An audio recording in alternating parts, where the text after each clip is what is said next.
সমুদ্রের লঘুচাপের প্রভাবে আগামী 5 দিন টানা বৃষ্টির শঙ্কা করেছে খেপুপাড়া আবহাওয়া অফিস। বৃষ্টির কারণে কলাপাড়া উপকূলের নিচু এলাকা প্লাবিত হয়েছে। ঝুঁকির মুখে পড়েছে কুয়াকাটা সৈকত রক্ষা বাঁধ। সহকর্মীদের দেয়া তথ্য ছবিতে বিস্তারিত।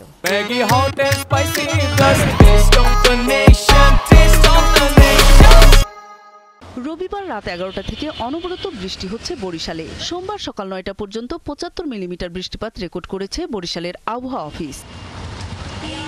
আবহাওয়া অফিস বলছে, মৌসুমী বায়ু সক্রিয় থাকার কারণে এই বৃষ্টি সামনে আরও 2 থেকে 3 দিন থাকার শঙ্কা রয়েছে। 1 নম্বর সংকেত থাকায় অভ্যন্তরীণ রুটে লঞ্চ চলাচল স্বাভাবিক রয়েছে। বৃষ্টির কারণে বিরূপ প্রভাব ফেলেছে নগরীর কম আয়ের মানুষের জীবনযাত্রায়। কাজে নামছে, এখন আমাদের তো স্বাভাবিকভাবে একটু সমস্যা হবেই আর কি। এই অবস্থা খুব খারাপ ভাই।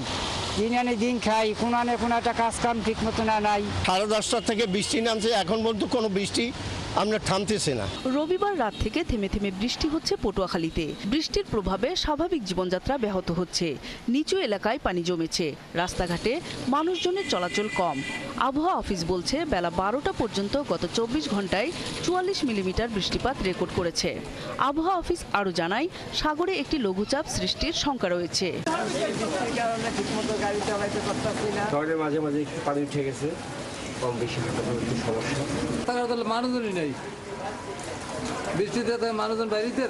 মৌসুমী বায়ুর প্রভাব ও বঙ্গোপসাগরে সৃষ্ট লঘুচাপের প্রভাবে কলাপাড়া উপকূলে কখনো থেমে থেমে কখনো মুষলধারায় বৃষ্টি হচ্ছে।